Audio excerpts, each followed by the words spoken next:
Muy buenas tardes, amigos y amigas de Tiempo de Renovación.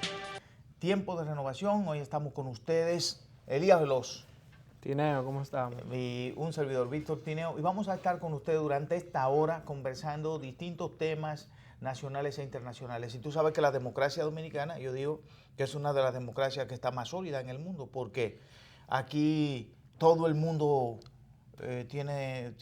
habla a través de todos los medios que hay, siempre hay un activismo increíble Y una gran participación y también. una gran participación. Yo creo que por ese lado vamos bien. Lo que se espera es que sea de calidad, que lo que se trate a nivel de todos los medios y de todas estas fuentes de información, que también produce información, sea para el bienestar y el desarrollo social, político, económico y cultural de la nación. Y hemos visto en esta semana que, no solamente en esta semana, ya lleva meses la Junta preparando dinámicas para que aquel que quiera participar en el proceso, tanto como candidato y como votante, vea cómo es la dinámica del proceso, que es ahora mismo muy moderna, don Víctor. Es sumamente moderna y yo creo que hay que decir, Elías, que genera ciertos niveles de confianza. Hay que garantizar que ese proceso sea un proceso que se dé diáfano, transparente, que tenga todo lo que se requiere para la confianza, porque de este proceso va a depender mucho el futuro de la democracia en la República Dominicana. O sea, el futuro de cómo las organizaciones políticas van a articularse a lo interno y cómo van a responder a los grandes problemas nacionales.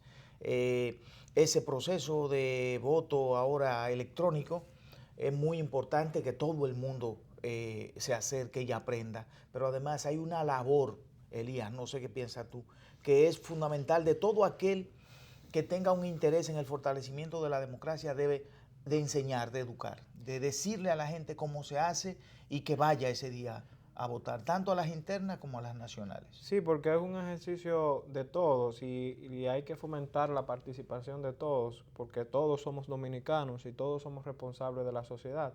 Y como usted dice, debemos de ir llevando la información pertinente a quienes no la han recibido, educándolo, integrándolo al proceso y incentivándolo también sobre este proceso, Apoyar a la Junta. apoyar también a la Junta Central Electoral para que el proceso sea lo menos traumático posible, porque nosotros ya entendemos, don Víctor, que tenemos la suficiente madurez democrática para agotar estos procesos, que ni se dé un día libre para que se realicen. Ya debemos de ir llevando el país a que hagamos este ejercicio como si fuera una cotidianidad, ir en paz, en tranquilidad, y que esos resultados que sean reflejados en ese proceso lo asumamos como bueno y válido, porque cuando se da la información se pierde el miedo y Así se es. asume lo que Yes. lo que sale de los resultados que salen de ahí. Por eso es que hay muchas personas que históricamente cometían algunos tipos de errores en estos procesos, pero mientras más la información llegue a las personas y mientras más se le ponga en contexto de lo que va a ser este proceso, entendemos que no debe de ser algo traumático, que debe ser un ejercicio democrático e integral de todos los dominicanos. Y no solo eso, don Víctor, los dos partidos ya que son mayoritarios, que son el PLD y el PRM, llevan más de 10.000 candidatos a las precandidaturas, o sea que ha habido una apertura enorme a Y estos. un nivel de participación extraordinario, inmenso. Yo creo que eso es una buena noticia en realidad. Sí, ahí lo que habría que ver, y es algo que nosotros hemos ido abordando en el programa, es que ese ejercicio de hacer la política venga con propuestas, que no sea solamente críticas aéreas sin un fundamento técnico, que ya la gente ya está cansada de eso. La gente quiere ver soluciones y soluciones con un fundamento técnico, Por no con un supuesto. criterio irresponsable o un criterio como de fantasía. Queremos ver cosas concretas que sean realizables, cómo usted lo va a hacer, de dónde usted va a sacar esos recursos, en qué plazo usted va a cumplir esas promesas, pero con el nivel de responsabilidad y a quiénes usted va a entregar para que esas promesas que usted hace en campaña sean realidad en el Por mañana. supuesto, que haya una relación, que se dé una relación entre lo que son esos sueños y esas esperanzas que siempre están bien. Siempre están bien cuando usted puede plantear que que la República Dominicana puede alcanzar, por ejemplo, el desarrollo. Pero la República Dominicana puede alcanzar el desarrollo ahora. ¿Cómo usted plantea que alcance el desarrollo? ¿A través de cuáles áreas del conocimiento o de las áreas sociales son fundamentales para el desarrollo de la nación? ¿Cómo usted lo haría? Eso es muy importante. Yo creo que ahí hay un punto que hay que sacar a relucir al Partido de la Liberación Dominicana, que por eso es que el discurso del Partido de la Liberación Dominicana ha calado en la población, porque ha habido una propuesta con unos pasos a seguir, con unas ideas de cómo se puede poner en marcha y cómo se pueden ejecutar. Y ha demostrado en el marco de los hechos que sí se pueden hacer, que sí se puede lograr cosas. Naturalmente que la República Dominicana necesita de un mayor esfuerzo y necesita de mucha energía joven, muchos jóvenes que tengan esa aptitud de estudiar, de emprender, de tener iniciativa, pero que esa iniciativa vaya asociado a lo que tú, como tú dices, Elías, a las propuestas que sean posibles. ¿Con qué cuenta usted para ponerla en marcha? ¿Cuáles son los elementos que necesita una idea para que se pueda poner en marcha, para que se pueda ejecutar? Así, evidentemente, porque la República Dominicana ya no puede, los políticos y las figuras públicas no pueden estar dándose mal ejemplo, porque ya la gente está cansada de eso. Y lo vemos hoy en la sociedad, don Víctor, vemos este Hay caso. cansancio, Vemos eso hoy en la sociedad, y esta generación, como maneja tanta información y tiene tanta fuente de información donde consultar, usted ya no se puede dar el lujo de hacer promesas ni planteamientos aéreos, tiene que hacerlo con la base. Exactamente, y es muy chocante, Elías, muy chocante que tú veas que tenemos tanto tiempo con un problema, se planteen distintas y diversas soluciones al mismo y siga viéndose el problema igual. Por ejemplo, el tema del tránsito. El tema del tránsito, aunque ya ha habido algunas propuestas, incluso hay un anuncio que se hizo en esta semana de 15,000 parqueos. Históricamente nosotros también hemos tenido un mal planeamiento urbano que se evidencia hoy en día en nuestras calles, y se han ido creando algunos tipos de iniciativas para esto, pero esos planteamientos tienen una lógica. Incluso ya se ha hablado de cuáles terrenos serían abordados para estos parqueos, y existe ya en ejecución eso, ya incluso el proyecto se presentó, escuché yo por los medios. Esperemos que no se hagan 15,000, don Víctor. Tenemos una deficiencia de parqueo enormes. Demasiado, y hay que también trabajar el tema de cómo va a ser las rutas. Ya se viene planteando, el Intran creo que viene haciendo un trabajo hasta cierto punto muy interesante con el asunto de regular el tema de las rutas. Todavía falta mucho con eso, sigue siendo, las rutas siguen siendo, pensando algunos que la usan como si fueran dueños de ella, sobre todo todos estos grupos choferiles. Los empresarios del transporte. Que ellos piensan que las rutas son de ellos y no son de ellos, son del Estado. Y eso hay que tenérselo claro y hay que decírselo todos los días porque se le olvida, parece. Entonces, a eso hay que manejarlo, hay que dirigirlo, hay que estar claro de lo que eso significa para la población, porque el tema del transporte es clave. Se está sufriendo mucho en las calles dominicanas. Se está sufriendo mucho para llegar al trabajo. Se está sufriendo mucho para salir y llegar a tu oficina. Y eso no puede ser, porque lo que necesita la población dominicana es calidad de vida. Y hacia allá debemos ir. Yo pienso que, por ejemplo, para poner un caso, pero así hay varios otros casos donde hay que plantear opciones de solución a todos esos temas. Así que la actividad política que viene en los próximos días debe ser una actividad política así, con propuestas, con diseños programáticos bien claros y con paso a paso, una especie de algoritmo que lo entienda cualquiera en realidad. Otra cosa que hay que tratar, don Víctor, este tema que ha salido con figuras públicas vinculadas al tema del narcotráfico, y eso no se puede quedar de lado. Da mucha pena que figuras que son emblemáticas, inclusive del deporte nacional, sean acusados. Hasta ahora son inocentes porque hay que agotar el debido proceso, pero verse acusado en un tema que tanto empaña a la sociedad da lástima, porque esos jóvenes que salen de esos barrios, que se hacen estrellas en el deporte, son los héroes de esos niños, de esos barrios. Y no solamente de los niños de esos barrios, de esa juventud que va subiendo y lo toma como modelo a seguir. Yo espero que esos que han sido mencionados en este caso resulten que no están comprometidos su responsabilidad. De todo modo, la Procuraduría General de la República entiende que sí, y ellos tienen un tiempo ya dando el seguimiento.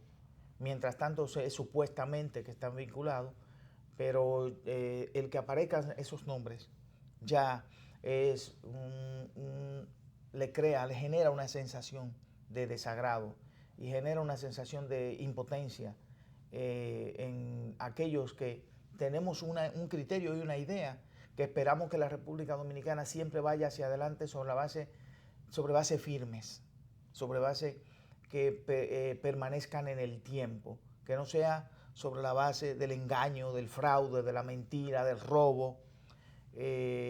Por ejemplo, la economía no puede, una economía no se desarrolla sobre la base del blanqueo de dinero.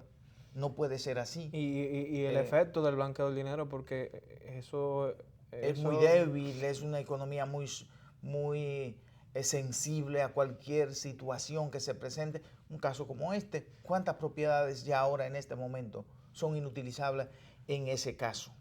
Más de 40. Más de 40 propiedades. Y el mensaje que envía como nación, como país. Y no solo eso, los daños colaterales que son se derivan del narcotráfico. ¿Cuántas vidas jóvenes fueron dañadas por asumir esa conducta y esa actitud y esa irresponsabilidad social de quienes entran en este mundo? Ellos no saben el daño enorme que le hace a una vida el efecto de caer en los vicios del consumo de drogas y todo eso. Hay que verlo eso cuando uno trata con una persona que está dentro de ese mundo e intenta salir y luchar para volver a hacer su vida normal. Eso es devastador. Es como que entienda a alguien que puede alcanzar el éxito por un camino errado.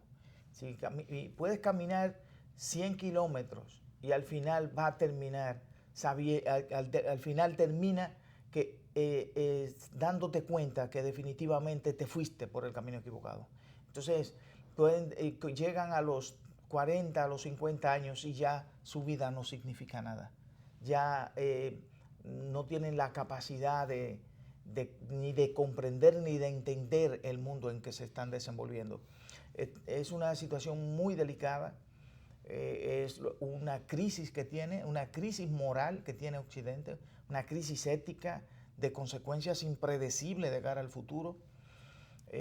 Nuestro continente tiene que enfrentar eso ahora, que todavía de alguna manera tenemos una juventud que puede ir hacia adelante sobre la base de un desarrollo de sus habilidades, su destreza, sus condiciones personales, sobre un terreno ético y moral. La gente cree que ya eso no existe y no es así. Es fundamental para la felicidad y la alegría. ¿Qué buscan los seres humanos en el fondo? Sentirse felices. Pero una felicidad ficticia, una felicidad de mentira, lo único que va a hacer es que va a terminar hundiéndote y termina generando una situación de crisis y de caos en la sociedad como tal. Caso Colombia, ¿qué pasó con ese nivel de violencia que vivió Colombia en aquel momento? Años ese proceso de paz hasta que se ha ido logrando paulatinamente porque no está completamente. No está completo, pero ha ido reduciéndose de manera significativa el tema de la violencia por el consumo, la distribución de las drogas. Está pasando con México la situación, y nosotros todavía no sé si hay estudios claros que especifiquen el significado que tienen las drogas en la violencia y la inseguridad en la República Dominicana, que debe ser muy alto el nivel. Bueno, don Víctor, cuando apresan a cualquier persona que anda delinquiendo, en su mayoría de casos ha consumido algún tipo de droga o está drogado en el momento de realizar el acto delictivo. Entonces, eso sería muy interesante lo que usted plantea, porque debe de haber una relación directa con la delincuencia, el consumo de drogas y el narcotráfico en nuestro país. Eso hay que evitarlo, como usted lo dice, y salvar esa generación de jóvenes que vienen subiendo y que vienen queriendo hacer las cosas de manera correcta, evitar que esas influencias lleguen a esa generación para que nosotros en el mañana tengamos la República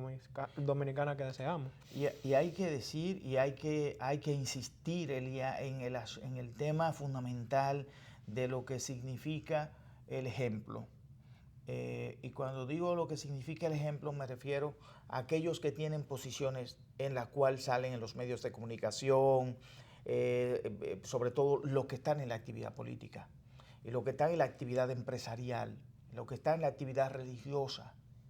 ¿Por qué? Porque ellos, los jóvenes cuando van subiendo, que son adolescentes, lo ven como sus héroes. O los que están en los deportes, son sus héroes y lo ven como sus héroes. Y termina, cuando tú ves a alguien como tu héroe, ese es como tu imagen, lo que tú quieres ser. Yo quiero ser como él. Aquel que ha logrado desarrollarse sobre la base del trabajo digno, del esfuerzo constante, del que se dedica a hacer las cosas bien. Ese tipo de persona es el que tiene que promoverse en la República Dominicana y ese tipo de persona es el que tiene que actuar en la actividad política. Y nosotros lo decimos, Elías, porque tú y yo tenemos un referente fundamental en términos políticos y es el profesor Juan Bosch. ¿Qué pasa cuando hay una persona que es un referente, que la gente lo ve y quiere ser? ¿Quién se atreve a actuar de manera equivocada y pensar en el profesor Juan Bosch, desde el punto de vista político? Yo pienso que el que tenga sus 5 sentidos bien puestos no lo va a hacer. No lo va a hacer. Entonces, ¿qué es lo que nosotros, cuál es el llamado? Un llamado casi de grito a la conciencia, un grito a la conciencia de los políticos dominicanos. Hemos visto declaraciones de políticos que ya son veteranos, con comportamientos y actitudes que realmente hay que pedirle casi de rodilla que se comporten de una manera distinta, que actúen de una manera distinta, que manden un mensaje distinto a nuestra juventud, en el sentido de preservar una conducta intachable desde siempre, porque la conducta, Elías, tiene que ser todos los días. Y eso debe de ser, como usted hasta dice, el último día de tu vida. Y esa es la responsabilidad de los políticos. O sea, nosotros los políticos y los que están en el medio político no pueden enviar ese mensaje de violencia, ese mensaje de desunión. Y de irrespeto. Y de irrespeto. A esos políticos que también de la noche a la mañana aparecen con muchísimas cosas inexplicables. A eso hay que explicarlo, hay que decir de dónde proceden las cosas. Hay que siempre estar de cara al sol. Como hablamos, a transparentarlas. Porque cuando la gente no se le transparenta la cosa, le tiene miedo. ¿De dónde vino este hombre? ¿De dónde salió? ¿Cómo llegó ahí? O sea, eso genera algún tipo de temor. Mira ahora con este asunto porque estamos hablando justamente del tema de los involucrados en el caso de César Peralta. El abusador. El abusador que resulta que tiene un tiempo ya relativamente largo en la actividad criminal, de acuerdo a lo que ha dicho la Procuraduría General de la República. Hay muchísima gente que uno se asombra, que lo veían y normal, todo como si no pasara nada, pero estaba mandando un mensaje de que era una cosa extraordinariamente rica. Y cuando se le veía, se le notaba que cómo puede producirlo.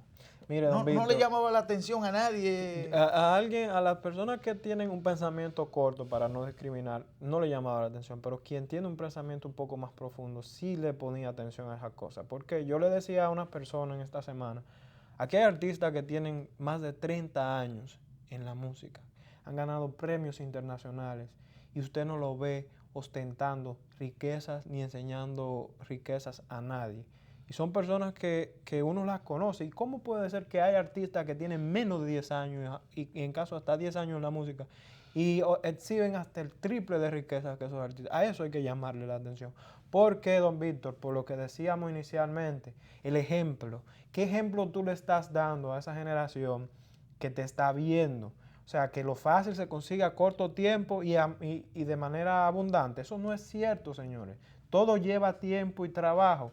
Al que usted lo vea ostentando cosas en un corto tiempo, póngale un ojo. Porque nada es fácil, nada es simple, todo es un proceso y debe de llevar un esfuerzo. Debe llevar un esfuerzo y debe enseñarse en todos los espacios y en todos los escenarios que el logro de los objetivos que se plantea en la vida, los pasos para lograrlo son los que dan la alegría y la felicidad. No es lograrlo de un día para otro, porque después no saben ni qué hacer con eso.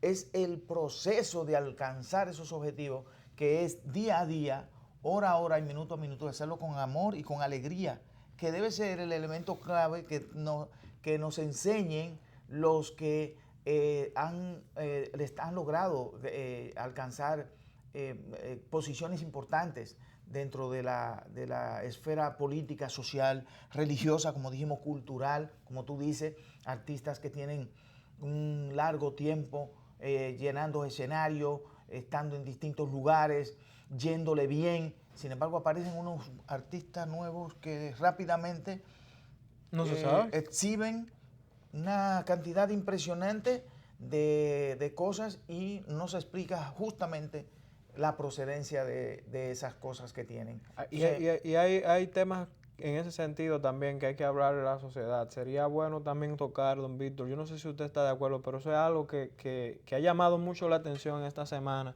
el tema de las Amazonas. O sea, y sería bueno decirle a las personas de dónde parte esta problemática, porque eso tiene que ver totalmente, y no sé si usted está de acuerdo con mi comentario, con la política ambiental implementada por el gobierno de Brasil, por Bolsonaro, quien asumió también la hipótesis de que el cambio climático, eso era falso. Era cuento chino, Óigame, como dijo Donald eso Trump. da grima. La verdad es que estamos asistiendo, Elías, a una sociedad en este momento que está muy convulsa y que no está claro hacia dónde que nos quieren llevar. Porque han aparecido unos movimientos de derecha, pero unos movimientos de derecha sin conciencia. O sea, Óigame. porque puede haber un movimiento de derecha y está bien, es una forma de ver el mundo, de entender las cosas, pero esa falta de responsabilidad, esa irresponsabilidad, eso como que no importa nada, eso es algo que debe llamar la atención. ¿Cómo es posible que en un país, por ejemplo, como los Estados Unidos de América, que ha sido un paradigma desde que nació? Estados Unidos nació grande, nació extraordinario, nació una potencia. Sin embargo, hoy que tiene un alcance global, una potencia que está en todos los lugares de la tierra, pueda exhibir a un presidente que diga que, que comience a discriminar en unos tiempos como estos, donde la humanidad cada vez estamos más interconectados, cada vez estamos más interrelacionados, cada vez lo que hay es más idea de que nosotros tenemos que desarrollar la humanidad en sentido global, integral, y esto comienza a decir que no, que el que viene aquí y es de tal sitio, países que son hoyos de qué sé yo qué cosa. Que son desechos. Desechos, que seres humanos distintos, que entonces aparecen unos grupos otra vez con el tema del racismo y eso. O sea, en tiempos como estos, una cosa increíble. Yo creo que ese grupo de pensamiento, de ese grupo político de pensamiento está desvirtuado de la realidad y le está pasando factura a eso. Y mira lo que está pasando. Entonces, con lo que tú dices hoy, ¿qué pasa entonces ahora en el pulmón del mundo? El 20% del oxígeno global se produce en la Amazonía. Eso da lástima la más importante fuente de agua dulce de la humanidad. Y ellos parece, y principalmente el presidente de Brasil, entiende que es una potestad solo de Brasil. Y yo decía hace un tiempo que ya esos temas, incluyendo el cambio climático, no es potestad de un solo gobierno. Como usted dice, ya estamos interconectados y cualquier daño que se le haga a la naturaleza en cualquier parte del mundo nos compete a todos, porque aquí es que vivimos todos, don Víctor. Es la tierra, es la madre tierra, es que la tierra ya no le pertenece a nadie, es que la tierra no puede ser objeto de posesión por nadie, mucho menos por locos. Porque te voy a decir una cosa, esos son unos locos. ¿Cómo es posible que tú puedas decir que hay que desarrollar la agricultura por encima de todo, cuando en definitiva hoy cada vez más las tecnologías nos ayudan a producir más en menor cantidad de terreno? Y además que hay un interés global por ayudar a aquellos lugares, por contribuir a desarrollar aquellos lugares donde hay que preservar la naturaleza.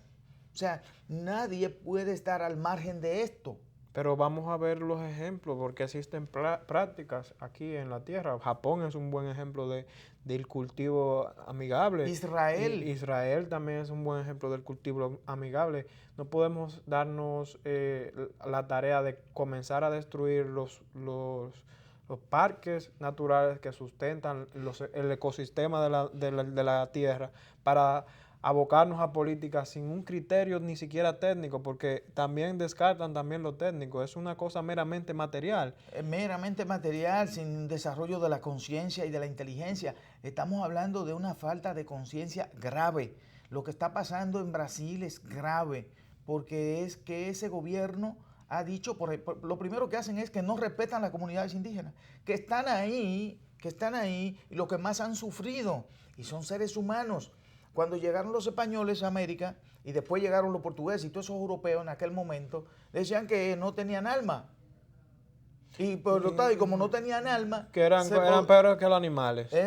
Se podía tratar exactamente como un mulo de carga, o como ahora le llamarían. Pero ya estamos en un nivel de conciencia, Elías, que tú sabes que hay que tratar bien a los animales, porque ya el nivel de conciencia que ha llegado a la humanidad, los animales no se pueden maltratar. Por eso le dije menos que los animales, porque inclusive a los animales lo trataban mejor que los indígenas. En esa fase se trataba malísimo a los indígenas, pasó con nosotros, con los indígenas taínos, que desaparecieron, de tan mal que lo trataron. Y ahora, en pleno siglo XXI, este señor es capaz de decir que esas tribus, que esas comunidades indígenas no tienen derecho.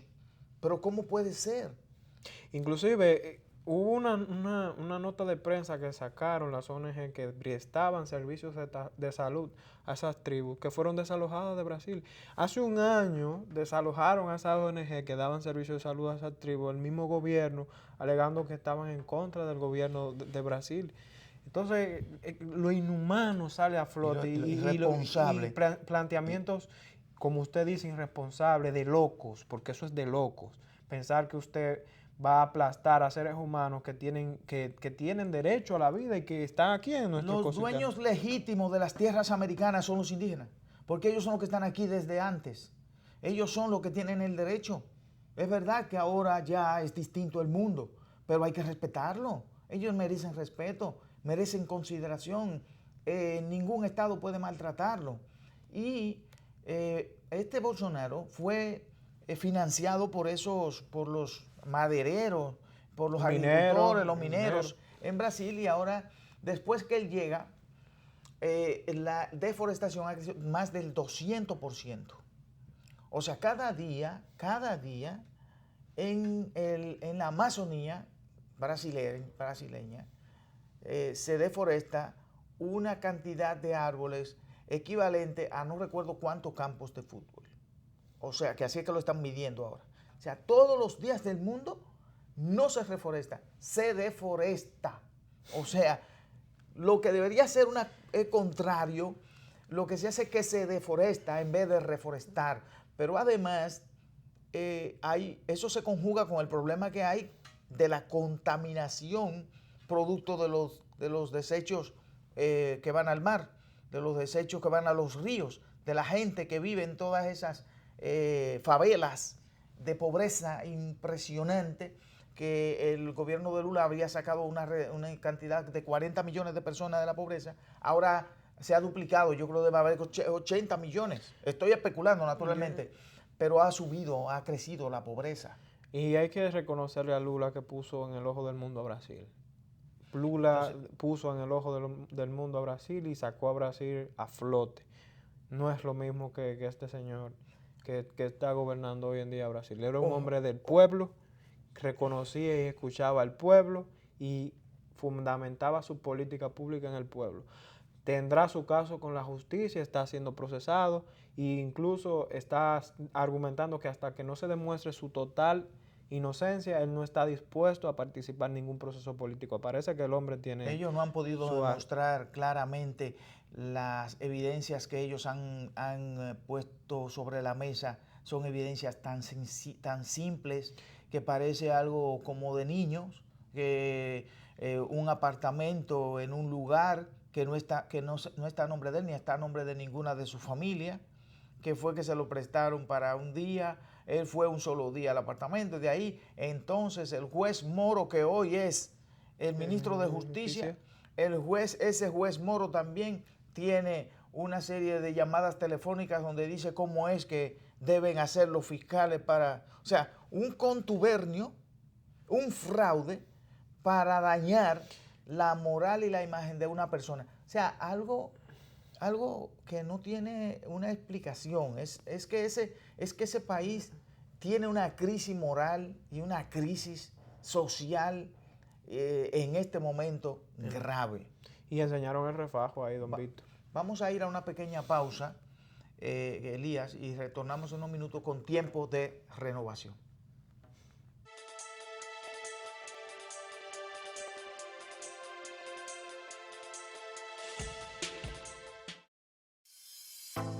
Es bueno saber que los suplidores de almuerzo escolar han crecido de año en año de manera significativa. El año pasado éramos 986, este año 1167.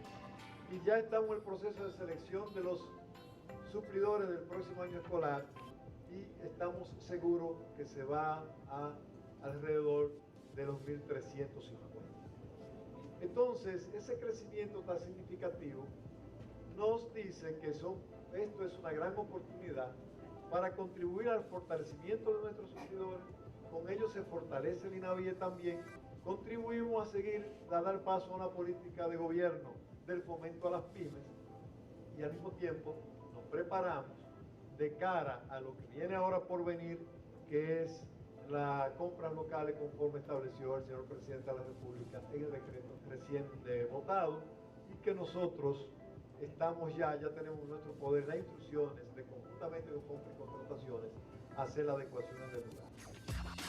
En el INAVIE somos bienestar. Para nosotros es sumamente importante porque ¿qué es lo que buscamos con esto? Y con esta alianza con los centros públicos. Es apoyar a los suplidores para que sean mejores empresarios, tengan mayores capacidades para tramitar sus solicitudes de pago, sepan sacar mucho más ventaja a sus negocios, pudiendo establecer planes de negocio. Y de esa manera apoyamos a los suplidores, nos apoyamos nosotros, apoyamos al país y lo convertimos en gran medida ustedes en agentes multiplicadores para que esto llegue a todo el universo de los suplidores de INAVIE. En el INAVIE somos bienestar.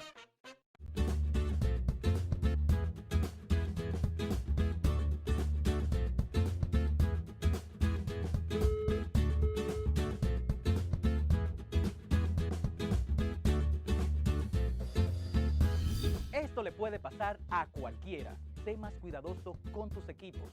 No los descuides ni los olvides. Queremos que sepas que aunque la laptop y la netbook tengan un sistema de bloqueo incluido con un usuario y contraseña súper efectiva que no permite que ninguna persona aparte del dueño la pueda usar, no significa que no le prestemos atención. Cuídalas, no las pierdas de vista. Así podemos continuar apoyándote en el aprendizaje. La tecnología ha llegado a contribuir a que las aulas sean espacios más divertidos y educativos. Ministerio de Educación.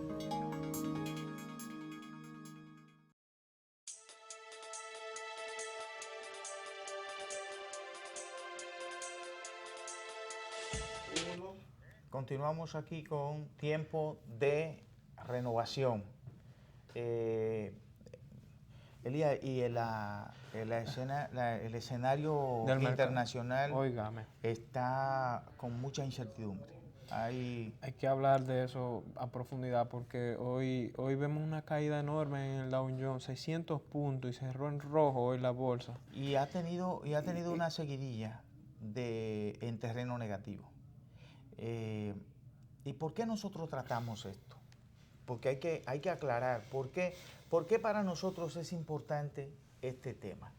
Lo que ocurre es que la economía estadounidense es una economía que en los tiempos de Donald Trump, para bien o para mal, en medio de todas estas circunstancias que él ha tenido frente a la sociedad global, ha crecido y ha sido un motor de mantener el equilibrio económico global.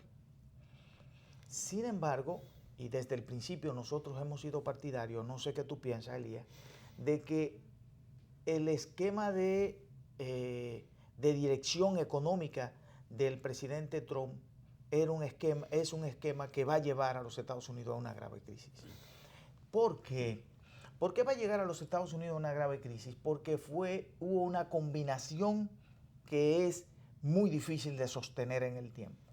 Reducción de los impuestos a los ricos, la clase media entra en una presión, pero por el otro lado hay un aumento del consumo. Entonces, hay un aumento del consumo, con lo cual se genera un déficit comercial, que el déficit comercial es lo que ha traído entonces a Trump a un discurso populista de que hay que poner aranceles para impedir que los productos de un país, en este caso China, por el déficit de la balanza comercial que tienen con China, entonces hay que poner aranceles para ver si se disminuye la cantidad de productos que entra a los Estados Unidos. Pero ¿qué pasa? Que como quiera el déficit sigue aumentando, pero ahora el problema que ellos tienen es que también se ha generado un déficit fiscal, porque entonces al reducir los impuestos, tú tienes menos dinero como Estado, pero tú sigues teniendo muchísimos compromisos dentro de un Estado como los Estados Unidos. Está acercándose el déficit fiscal, Elías, al trillón de dólares. O sea, estamos hablando de que los Estados Unidos pudiera verse forzado en cualquier momento, por la situación que tiene, de seguir gastando. Sigue gastando muchísimo, Elías, pero tú sigues gastando muchísimo, tú tienes que seguir tomando préstamos. Pero tú tienes que seguir emitiendo bonos. Y en la medida en que tú sigues emitiendo bonos, tú sigues entonces generando deudas. Y tú tienes que buscar dinero para pagar esa deuda. Solamente China, por ejemplo, tiene de la deuda de los Estados Unidos casi 2 trillones de dólares. O sea, es uno de los mayores acreedores de los Estados Unidos. Y parece que se malasesoró también el presidente Trump con eso, porque no solamente me aboco a una guerra comercial con China, mis socios históricos, que son la Unión Europea, también los bombardeos. Parece que no tuvo un buen asesoramiento, porque entendemos que Trump no sabe de política exterior.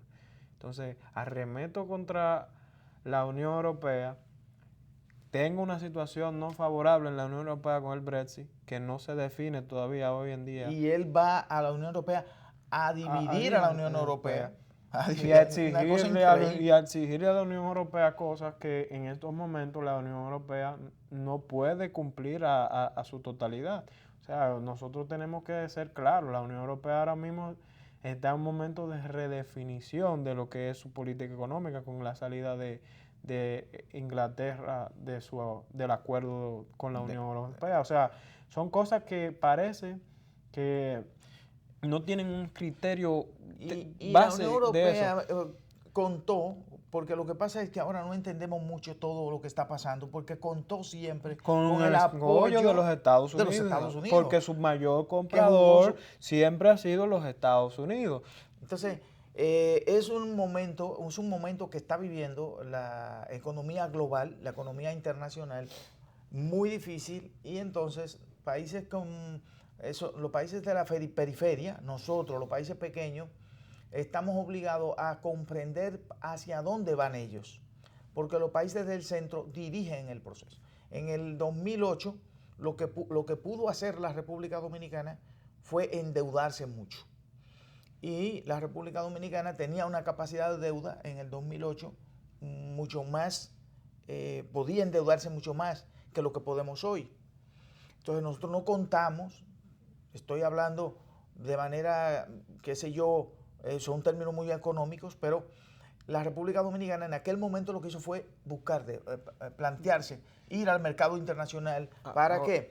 Para soportar lo que fue el impacto de la crisis de los Estados Unidos y de la crisis de la Unión Europea. Pero en esta oportunidad la República Dominicana no tiene esa capacidad de endeudamiento. O sea que nosotros tenemos que ir hacia un modelo de comenzar a crear la conciencia de que hay que apretarse el cinturón. Y no solo eso, lo viene diciendo también el director general de Impuestos Internos, más India, que el país necesita una reforma integral en temas tributarios. Y es un tema pendiente también de agenda nacional, tanto el pacto eléctrico como la parte del pacto fiscal. Del pacto fiscal. El primero era el pacto fiscal. ¿Por qué? Porque como tú decías hace un ratito, cuando hablábamos de lo político y de las ideas, de cómo tienen que plantear sus cosas, uno de los aspectos fundamentales de toda idea para llevarla a cabo tiene que ver con el contenido de los recursos. Exacto. Los recursos económicos son importantes. Entonces, ¿qué pasaba? Nosotros hicimos una ley 2030, ¿verdad? La ley... La Estrategia Nacional de Desarrollo. 1530. No, 20... Me olvida ahora, pero es la Ley de Estrategia Nacional de Desarrollo, exacto, que plantea hasta el 30 un nivel 2030.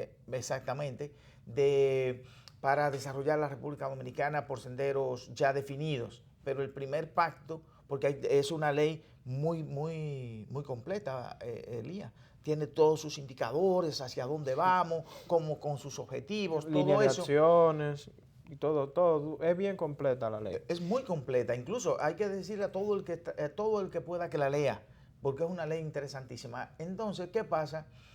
Que lo primero que había que hacer era un pacto fiscal integral para generar los recursos suficientes para poner en marcha esa ley, porque esa ley es una ley que necesita de muchos recursos para ponerse en marcha. ¿Qué nosotros hemos hecho? Nosotros hemos ido trabajando sobre la base de la deuda. Y generando parches también. Entonces, el tema fiscal, nosotros no tenemos el dinero y lo que hacemos es que lo vamos a buscar en el mercado internacional. Sí, podemos buscarlo, todavía se puede, pero ¿qué pasa si nosotros no tuviéramos un shock internacional, un problema de crisis internacional y nos agarre así, como dicen en el campo, asando batata? ¿Usted sabe qué significa eso, don Víctor?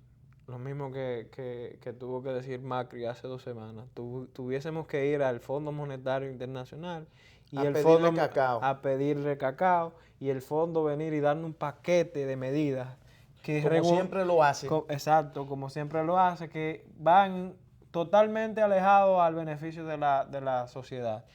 Entonces, porque lo único que le preocupa es el tema de pago. Entonces, y nosotros tenemos que pagar mucho dinero por la deuda. Así que el momento que está viviendo a nivel internacional la economía requiere de un tratamiento que se hable más de ello. Se requiere que se hable más de ello y que se plantee cómo se pueden enfrentar todos esos escenarios, todos los posibles escenarios que puedan pasar, que se puedan presentar. Porque esto de Trump, esta guerra de Trump con China, va a llevar a los Estados Unidos a una situación de crisis interna.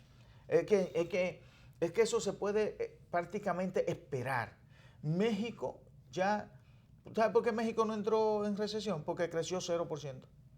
Oye, ¿cuál fue su crecimiento? El crecimiento de México fue 0, pero no fue menos 1, sino que se quedó en 0 y por eso no entró en recesión. Pero imagínate tú, es prácticamente en recesión. Pero yo te voy a decir una cosa, ¿qué va a pasar en Brasil con todo lo que está ocurriendo en estos días? Va a entrar, en recesión. Es probable que entremos en una crisis. Y Argentina está en crisis, que son las grandes economías. Chile con Piñera. Creciendo Muy poco. Muy poco. O sea, se ha visto una dinámica regional un poco esperanzadora. Muy poco esperanzadora. Entonces, ahí Y está. Venezuela, inclusive, en la situación convulsiva que se encuentra hoy en día. Y Venezuela tiene una O sea, crisis que es grave porque el Producto Interno Bruto de Venezuela se ha disminuido de una manera paupérrima. Y no lamentable. tenemos ese socio histórico también, porque recordemos, cuando entramos en la crisis de 2008, teníamos el auxilio, teníamos el auxilio que hay que reconocerlo con Petrocaribe con Venezuela. O sea, este escenario hoy en día es más hostil que aquel escenario 2008. mucho más hostil. Y ahora está la reunión del G7. Pero ¿en qué contexto de la reunión del G7? ¿Qué es el problema? Que hay una falta de confianza. 23, 24. Bueno, mañana comienza. Mañana empieza. Comienza el G7, pero un G7 sin Rusia y sin China. Oiga usted, ellos van a definir políticas globales sin los dos principales Países de Oriente. Y además, ¿dónde está el desarrollo económico actual? ¿Hacia dónde va la ruta de la seda en este momento? Es el país, China, de mayor nivel de desarrollo económico. O sea, desde crecimiento económico. Habría que ver si desde desarrollo, pero de crecimiento económico. Entonces, ¿qué pasa? Occidente cree que todavía puede controlar el mundo desde Occidente. O sea, ¿cuáles son el G7? Estados Unidos, Alemania, solamente está Japón de aquel lado. Después está Italia, ¿verdad? Canadá. China y Rusia. China no es del G7. Digo, Rusia. Tampoco. Eso era cuando era el G8, que ellos lo incluyeron, pero ya lo sacaron. Solo están los países industrializados de Occidente. De Europa son 4. Está Alemania, Italia, Inglaterra y no recuerdo ahora si es España, pero creo que es España que está. De ahí hay 4. Entonces del otro lado está Japón por aquel lado, por Asia, y está Estados Unidos y Canadá. Ahí están los 7. Esos son los 7. Esos 7 países entienden que este momento convulso que vive la humanidad, ellos pueden ponerse de acuerdo y definir las líneas a seguir. Cuando, por ejemplo, en un caso tan difícil como es el caso de Irán, ellos no se pueden poner de acuerdo. ¿Por qué? Porque tanto Alemania como Francia, se me quedaba Francia, es Francia, no es España. Francia es el que forma parte de G7. De los 4 europeos está Francia, Italia, Inglaterra y Alemania. Pero no pueden, ahora mismo, no pueden ponerse de acuerdo, ni lo van a poder dictar órdenes, por ejemplo, a Rusia ni a China. Porque inclusive el esquema económico que está planteando Rusia y China con los países árabes, como Turquía, Irán, es enorme. Y parte de ese conflicto que se está dando en Irán es porque China está fabricando un megapuerto ahí cerca de Irán para el desarrollo de su economía. El puerto de Pakistán y el de Afganistán, Pakistán o Afganistán, que era un puerto administrado por los Estados Unidos, ya no lo administra Estados Unidos, lo administra China. Un puerto extraordinario, enorme. Hasta que no se pongan de acuerdo y se sienten en una mesa, nosotros vamos a ver esta política agresiva con relación a los aranceles, los aumentos de los aranceles. Hoy se anuncia que China está elaborando un paquete de aranceles para los Estados Unidos, incluyendo la parte de los vehículos, que va a ser la más afectada. Entonces, no se ve a corto plazo que estos cedan. Parece que nosotros los países los países pequeños como nosotros lo que tienen que hacer es ser hábiles y tener destrezas. Los políticos tienen que ser súper inteligentes.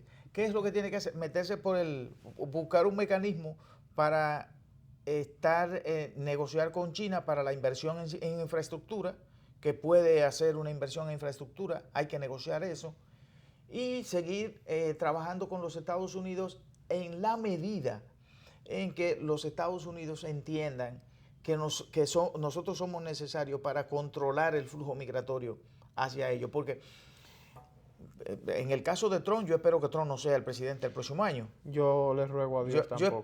Yo espero que no sea el presidente el próximo año y que Estados Unidos comprenda la importancia que tiene el desarrollo de los países como lo nuestro, los países tampones, la tercera frontera, como le llaman, que son países que hay que mantenerlo tranquilo en su territorio a la gente para que no se vayan al territorio americano, porque una crisis en cualquier lugar del mundo va a generar migración.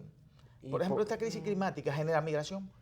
Y genera pobreza porque también nosotros no podemos producir. Nosotros somos los países más vulnerables al cambio climático. Y también dependemos del turismo que va directamente asociado con el clima. Si nosotros no tenemos ese buen clima en nuestra playa, nosotros no generamos ingresos. Y no podemos vender. Y estamos observando claramente, Elías, cómo va el tema del clima. En la República Dominicana las sequías se han acentuado.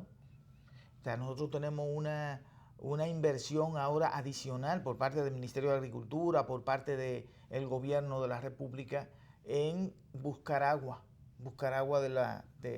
que la más cara, el agua más cara, que es la que está debajo de la tierra.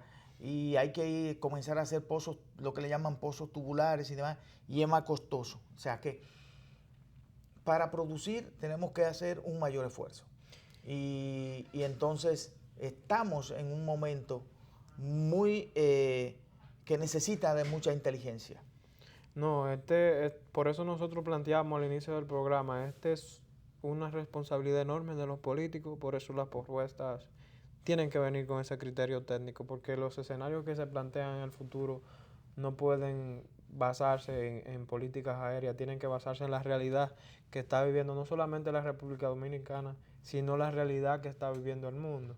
Y por eso necesitamos que aquellos que se aboquen en el ejercicio público de formular políticas públicas vean ese contexto, reflexionen sobre ese contexto, hagan sus propuestas en ese contexto y integren a quienes vayan a realizar esas propuestas. Las variables que están incidiendo definitivamente sobre la economía son muchas, son cientos de variables y hay que tener gente con capacidad para comprenderla y hay que entender que la política cada vez exige de mayor nivel de compromiso y de responsabilidad. O sea, que aquel que no tenga compromiso, actitud, vocación de política, que no se meta a eso, que se meta a otra cosa, que se dedique a otra cosa, porque esto requiere de mucho esfuerzo, mucho sacrificio, de mucho empeño en entender lo que está pasando. No es nada más lo que pasa en tu entorno y a tu alrededor. Es que cada vez más se va a requerir de conocimiento y de entendimiento de lo que está pasando a nivel global y a nivel internacional. O sea que eso es clave si nosotros queremos que la República Dominicana pueda llevar hacia el año 2020 y el próximo cuatrenio, el que gane la presidencia de la República en mayo del próximo año, tiene que comprender a lo que va. Tiene que saber que lo que le viene es una tarea importante. Ya se ha avanzado mucho, porque hay que decir, Elías, que la República Dominicana ha avanzado muchísimo en el sentido de que nosotros, el presupuesto que tiene la República Dominicana, bien administrado, que es alrededor de un trillón de pesos, puede dar para muchas cosas, en realidad. Bien administrado, con criterios, sí, entendemos que sí. Y ya nos indican aquí, don Víctor, que se nos acabó el tiempo. Yo quisiera que este fin de semana las personas se tomen su tiempo de reflexión, que lo hagan con responsabilidad, como siempre nosotros les indicamos, que se comporten como ciudadanos ejemplares, como también lo indicamos aquí siempre en el programa, y que se tomen ese mensaje que nosotros les enviamos, que le haga de utilidad, que le haga de bien, que lo formen para ser un mejor ciudadano y que también lo apliquen hacia la sociedad que lo necesita. Así, que actúen con prudencia siempre, que actúen con la decencia requerida, que ahorremos a la República Dominicana dolor, que le ahorremos a la República Dominicana dificultades y que promovamos para la República Dominicana lo que siempre ha sido este pueblo, que es un pueblo alegre, que es un pueblo feliz, pero hay que actuar con prudencia y con decencia, sobre todo esos que andan manejando en la calle como locos. Así que será hasta el próximo lunes cuando estaremos con ustedes de nuevo, si Dios quiere.